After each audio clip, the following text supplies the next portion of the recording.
You are very welcome to our latest edition of the StartPath Founder Series. I'm delighted to be joined today by Nathan Joel, who's Head of Business Development at StartPath company Kipp. And Mastercard and Kipp have quite a long-standing relationship. So Kipp were initially part of the Mastercard FinSec Lab. So many years ago, a lab that we operate out in Israel, where we identify the latest and greatest companies in the cyber and crypto space. And we have met the team. We met the team in Kipp right at the outset, right when they actually had a different name. And they were supported by our Mastercard colleagues as they built out their concept around authorizing more and how we could work together. The company went on to participate in the European FinTech Forum, our Central European Forum last year, where they came out on top as the winner of the Innovation Award, and subsequently pitched to our StartPath team. And I'm very happy to say that they were selected to join the program last year. And myself and my colleague Thomas have been working and supporting the team in Kipp for almost 6 months now, where we are trying to help them expand into the US and really grow their partnerships with issuers. So I am delighted to see over 100 of you and growing on the call today to listen in all about Kipp and what we're doing. Now, on the Mastercard side, I think it's testament to our partnership with Kipp, and that long-standing partnership is testament to how we're trying to work in this space and how we're looking to improve authorizations within that digital ecosystem. And, you know, I was having a look. I know we're Money 2020 in Vegas is coming up quite soon. And a lot of the questions are around how are payments keeping up with digital transformation? How are we making the most of innovative technology? How are we partnering? And most importantly, how are we improving card not present approval rates and increasing fraud without adding consumer friction at that card abandonment? And Mastercard has lots of great solutions in this space around reducing risk before the transaction happens, the decisioning and identifying potentially fraudulent transactions with plenty of tools that we have, and our post-transaction tools like Ethica, Clarity, and Alerts. But actually, partnerships with companies like Kipp really get to take us to a new level when we look to increase those authorization rates and optimize those transactions and get a little bit more into the higher 90%, higher 90s in the percent as we try to move the dial. So with that in mind, and I will say, have your questions in mind. We will take some time at the end for Q&A with Nathan. But let's hand it over to you. So Nathan, it'd be great if you could introduce yourself, I suppose, how you became involved with Kipp and what inspired the creation of the company. So thank you, Michelle, and thank you everyone for joining, be it morning, evening, afternoon, wherever you are in the world. Apologies for the Australian accent. That might be a little upside down for some of you. But as Michelle mentioned, the business Kipp is based out of Israel, and we have most of our team here on the R&D side and also on the go-to-market side. Just a little bit about me: grew up in Melbourne, Australia, found my way over via London and New York over to Tel Aviv, where I've been for the last almost 7 years. And I actually spent a few years working at a business named Riskified, which some of you might be familiar with, focused on chargebacks, focused on fraud prevention, and working with merchants as well as with acquirers and with issuers. But the number one problem that we saw while there was this challenge for merchants around card declines. So I'd often sit down, just share one story. I was in a QBR with a very large merchant processing about $1 billion a year online. And they, in the QBR, said, Nathan, look, it's fantastic. We've reduced our fraud. This is really great. But what about all of these card declines, these card rejections, these issuer declines? What can we do about that? And that sort of got me thinking already about 3 years ago, and joined Kipp 2 years ago, was introduced to the founders, Hanan and Nir. And it was their insight while working for an acquirer, where they were working at an acquirer and just working out how do we improve authorization rates, and understanding that there are so many different parties involved, everything from the acquirer, the network, the brand, the scheme, the issuer, the acquirer, the merchant, the cardholder, actually bringing these different parties to the table to collaborate. That's the way to improve card authorization rates. That's the way to reduce card declines. And so their insight and where Kipp was born was really from this insight that we, as call it the merchant or the acquirer side, if we are prepared to help fund or provide some incentive to a card issuer for them to authorize some extra transactions, that's something that we think makes sense. And we'll go into more detail about it, but that's just an introduction to how I joined Kipp and how the founders founded the company. Fantastic. So straight to Kipp, I think. Give us the overall value proposition. What problem is Kipp solving? Obviously, you mentioned lots of different parties, right, and involvement there. So yeah, the target customers, the overall value proposition. I think that would be really useful for the audience to really centralize the point on exactly what Kipp is doing. Fantastic. So the way to think about Kipp is that we're relevant for anyone who touches card authorization, be it an acquirer, an issuer, a merchant. These are the kind of companies that we partner with on call it both sides of the fence, the issuing side of the fence and the merchant side of the fence.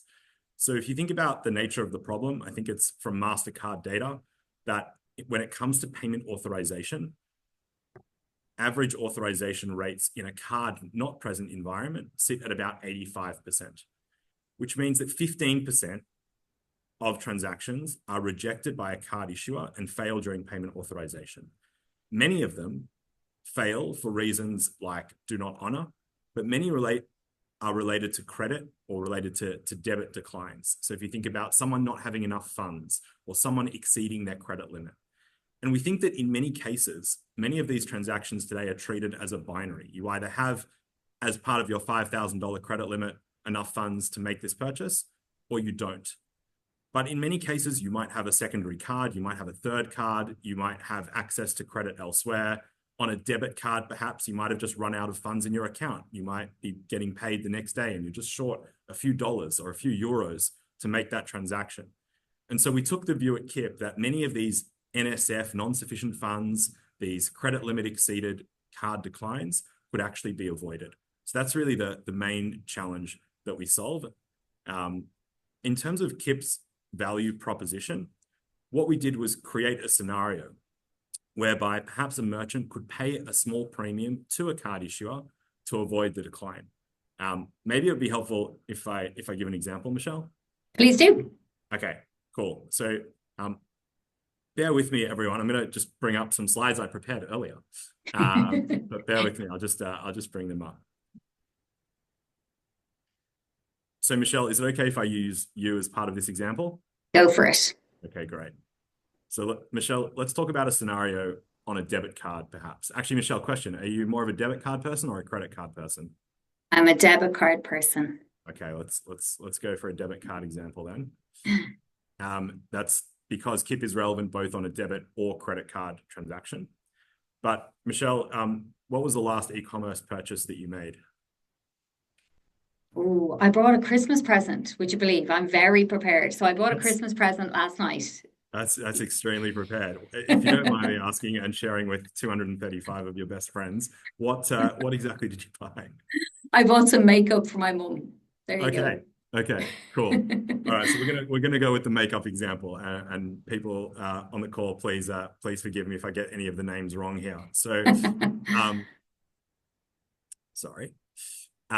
So let's take Michelle. Let's say that you have a let's talk in pounds for the sake of the argument, but relevant for euros or dollars or wherever it is that you're based in the world.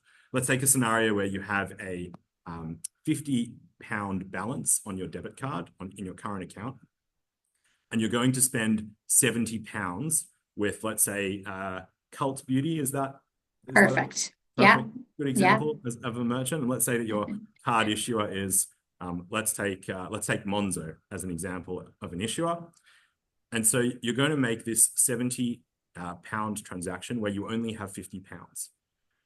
Normally, Cult Beauty would try to process the transaction through their acquirer. It would come through Mastercard, and then it would come to the card issuer, would come to Monzo for a decision. And Michelle, normally, I hate to tell you this, but you'd actually be declined for non-sufficient funds because you don't have enough money to make this transaction. What Kipp does is allow the issuer, in this case Monzo, based on a range of different parameters, based on Monzo's own data, based on the MCC, based on the merchant country, based on the amount of the transaction, based on maybe an affordability score about you, Michelle, to decide that, you know what, normally we wouldn't allow this transaction to go through. I'm just going to remove this panel. Normally, we wouldn't allow this transaction to go through as Monzo, but if in this scenario, the merchant, Cult Beauty, is prepared to pay a premium to the issuer, let's say it's 2.7%, then effectively in real time, this transaction can be authorized. Kipp has gone to both sides, pre-negotiated rates with the merchant, and helped the issuer set these various ask prices. And so as a result in this scenario, the issuer could decide, Monzo could decide to actually go ahead and authorize this transaction. It would therefore mean that your transaction would not be declined. You would have been able to complete your purchase and your mum would get her Christmas gift. And for the issuer, if I just summarize, for the issuer, it's a new revenue stream. They've reduced their NSF declines. They've lifted their authorization rates. For the merchant, in this case, and I know there are many merchants on the call, you've paid a slight premium to avoid an NSF decline. But for those of you who've been working in this space for a long time, traditionally, it's just been considered the cost of doing business. There's been nothing that you can do about an NSF decline. And we think what Kipp is doing here is enabling you as the merchant to pay a slight premium to an issuer in certain scenarios to avoid the NSF decline. And the best part, Michelle, in all this is that you as the cardholder, you don't even know that you were about to be declined. This has all seamlessly happened as part of the authorization, cleanly, without knowing that you were about to be declined.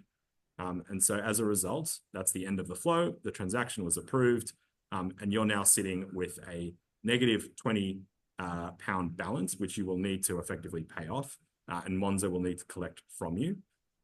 But that is effectively the scenario. We've effectively spotted you an extra 20 pounds in your moment of need. And maybe with that, I'll stop sharing and throw back to you, Michelle. Really useful. So as you say, right, that happens in real time, right? So there's, from a consumer's perspective, as I'm making my purchase, there's no latency within the transaction, given the relationship that Kipp has. This is all happening seamlessly. But to that point, maybe talk to us about what the integration would be like for the merchant if there is an integration, and similarly for on the issuing side as well. And is there any related costs for the issuer? We spoke briefly about a merchant cost, but is there anything on the issuer side? Yeah, so let me sort of talk a little bit about maybe the business model in this scenario. I've spoken about the fact that for an issuer, there's no cost for this service. It's a new revenue stream where effectively you as an issuer are able to determine your pricing based on an over-limit credit card transaction or a negative balance debit card transaction, and have a merchant actually pay you for those transactions.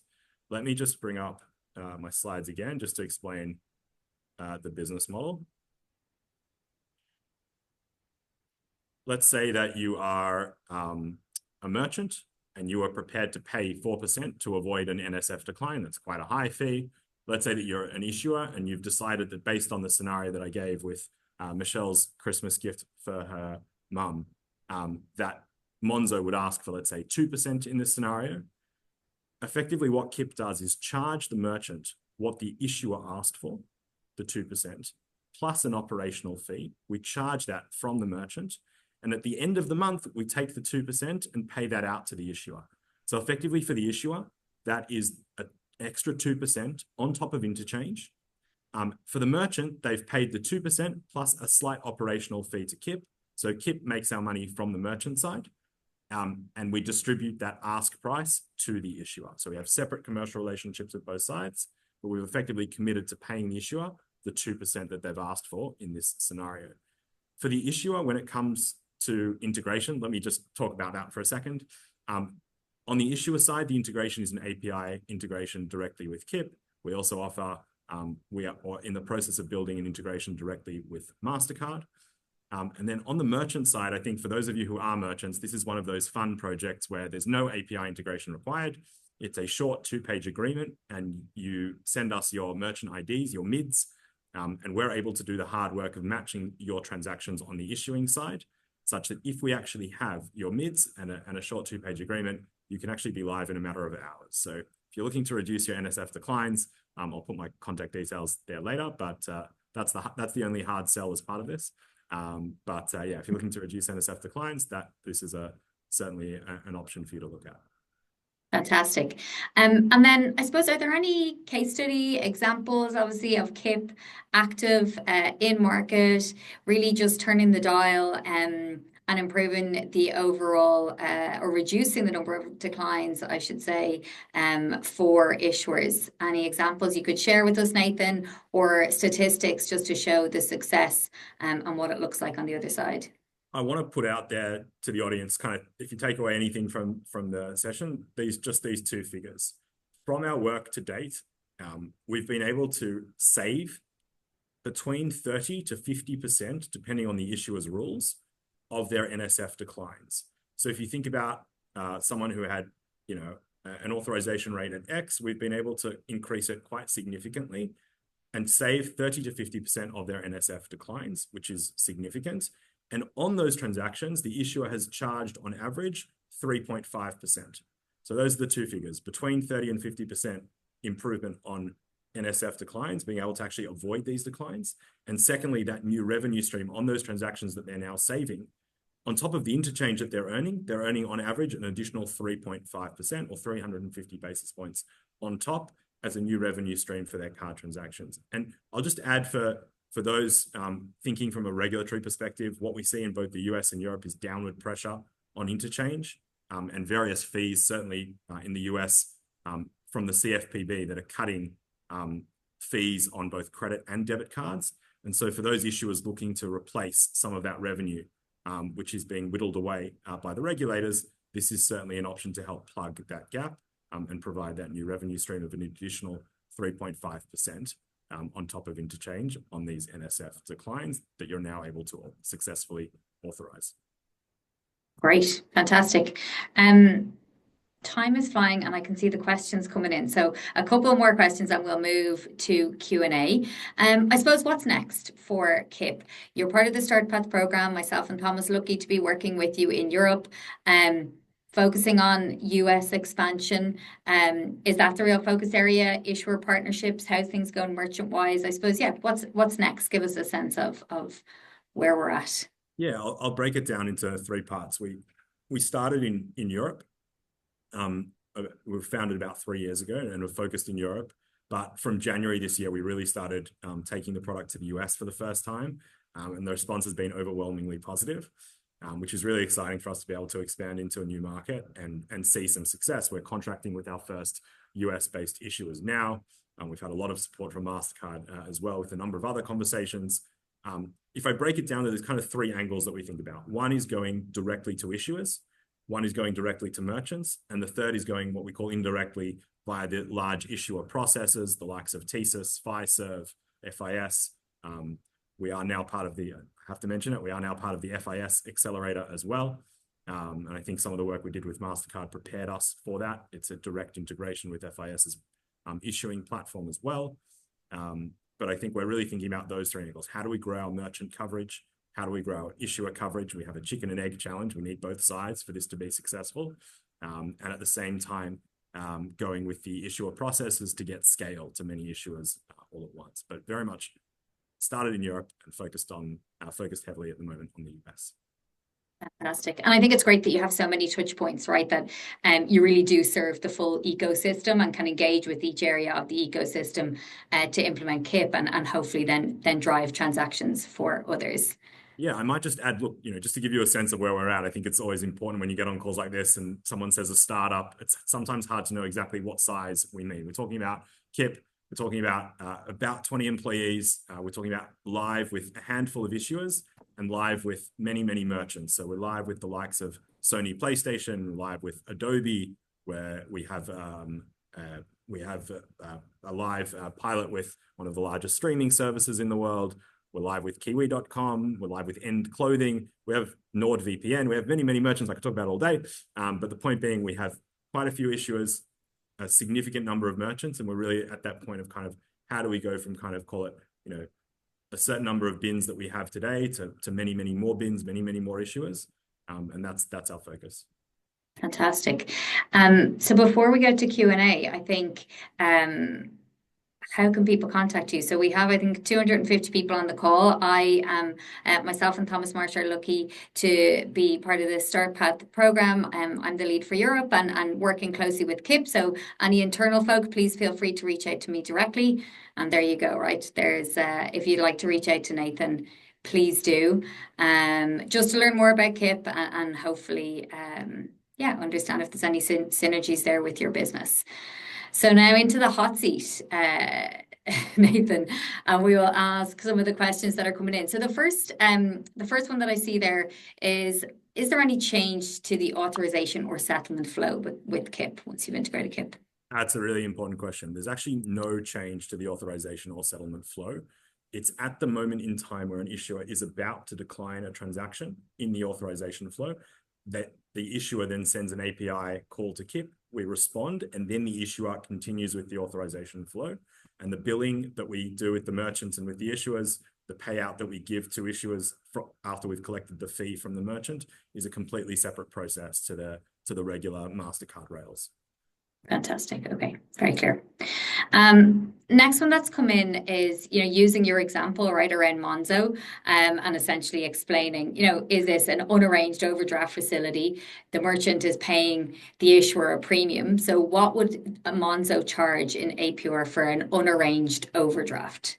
So again, it depends on the existing. We're not looking to change any of the existing relationships between an issuer and the cardholder. If it happens to be that they charge an APR today, perhaps go ahead. We do encourage our issuers to think about lowering these fees on the basis that they're now collecting a fee from the merchant. So we actually think in terms of cardholder fees, these can, in some cases, we're working with issuers who are going to reduce or even remove certain fees. But the idea is we're not looking to change your existing agreements with your cardholders. It may be that we are, based on the terms and conditions of various markets, and this does depend on where you're based, that we would need to have some specifics and look at the T's and C's of your relationships with your cardholders. But generally, many issuers allow on a debit card the ability to have a negative balance. And particularly if you're not charging a fee for it, we think this is a perfect scenario to offset some of the risk that you carry by offering these kind of fee-free overdrafts, which we see as the direction, certainly amongst the US issuers, the fintechs like Chime, Current, etc. They all offer these fee-free overdrafts. We think there's a way to offer these responsibly and to offset the risk of doing so. So I hope that answers the question. Feel free to follow up with me after because it's an important one. It does. It does. And then to that point, right? And I think I think you did answer some of it. So does this increase the risk for issuers? So how does Kipp validate that the card holders they're approving are not risky and will be able to pay back the purchase amount? I think you touched on it at the start of the call actually, but maybe one just to answer again. So the way we do this with issuers is we start really slowly. We know there's always going to be sort of the product people and the innovation teams who we work with initially who are very excited about this. And then there's the credit risk teams. And they can sometimes be a little bit harder to convince. And the way we do it is by starting very small. So we'll start by setting a rule with the issuer where the issuer is fully in control. They decide what risk they're prepared to take. Perhaps we start with transactions on a debit card that are $5 into overdraft. Perhaps on a credit card scenario, we start on transactions that someone is 3% beyond their open to buy. Or perhaps the issuer already offers a shadow limit today and we're just starting to monetize it. So we start very, very small. If you think about a tap, it's kind of like turning on a tap. We start very, very slowly. Over time, we prove that from the cohorts of the transactions that we've approved, that there aren't charge-offs, there aren't walkaways, there aren't defaults. And then over time, we increase. So important question, but that's how we manage the risk. And I think, something we've spoken about with Hanan and Nir as well is around, the types of products and the types of purchases that are made, right? There's some that tend to be more fraudulent than others. And I think issuers have really strong insights in that regard. And I think you can leverage the insights and the intel they have. And then also some of the technologies that Mastercard have or that issuers may have themselves to really build up and do more on that profiling, right? Which does more in reducing the risk. And it kind of leads on to this question a little bit as well, which there's definitely a theme coming through. But what happens if the transaction turns out to be fraud? Who takes the liability? And there's been a couple of questions around liabilities. So again, we don't change any of the liabilities. If today that transaction, the liabilities sits with the issuer, it would continue to sit with the issuer. If for whatever reason it sat with the merchant, let's say it's an e-commerce and it's related to fraud, it would continue to sit with the merchant. Again, the way that this works really is for issuers, they're generating a new revenue stream of about 3.5% on top of interchange for these transactions. And we've seen no discernible increase in defaults for the issuers that that we're working with to date. And I think that kind of speaks for itself. We've been live for almost 2 years with our first group of issuers. And so seeing the fact that over a 2-year period, there's no discernible increase in defaults from actually doing this, we think we're helping unlock a lot of value, be it on debit and credit card transactions. Perfect. And actually an interesting one that comes in here. So is the customer made aware that they have insufficient funds in the instance of the transaction? So are they notified, this is going to potentially send you into overdraft, etc.?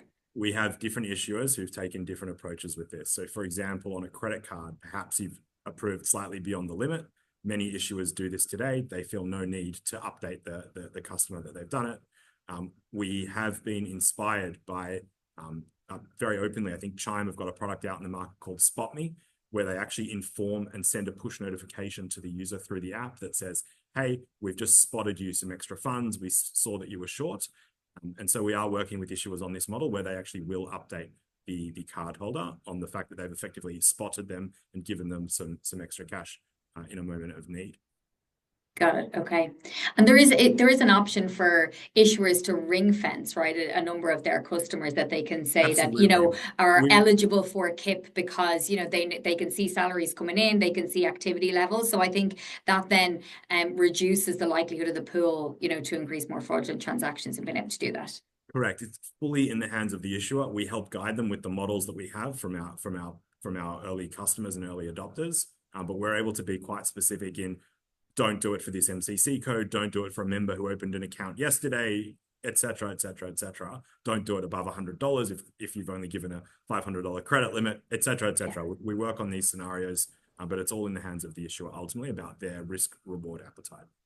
Perfect. And I think you kind of answered this question as well there. So hearing Sony PlayStation as a customer, how do you deal with an overdraft for children or minors that may potentially occur? But I assume that's is it related to MCC or something along those lines? Yeah, look, we haven't seen any. I mean, we've got a case study. I didn't actually show the slide, but we've got some really strong results. Sony have been a really early partner of ours, and for many issuers on the call, I imagine that Sony would be in your top 20 or top 50 merchants with decline, certainly by volume of transactions. But yeah, we haven't seen a discernible increase from the issuers we're working with in defaults.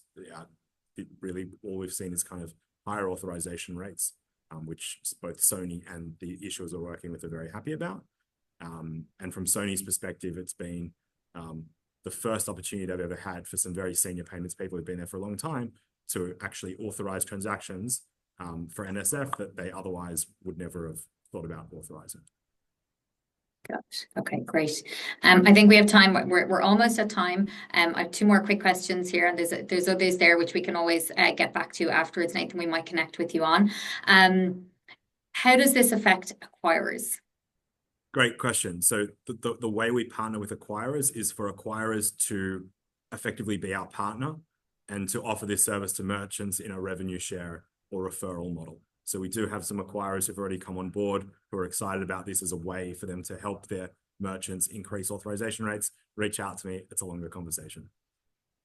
Okay, I'm conscious of time and to be respectful of all those that joined us and of your time, Nathan. But look, I just want to say thank you. I think a really interesting conversation. I hope it unpacked in more detail the Kipp platform and how they're working with Mastercard today and how they can work more broadly with the ecosystem. So I think feel free to connect with myself, with Nathan directly. We'd be more than happy to explain in more detail, answer any questions you may have, and hopefully partner. So thank you very much for your time, Nathan. Appreciate it. And thank you everybody for joining today.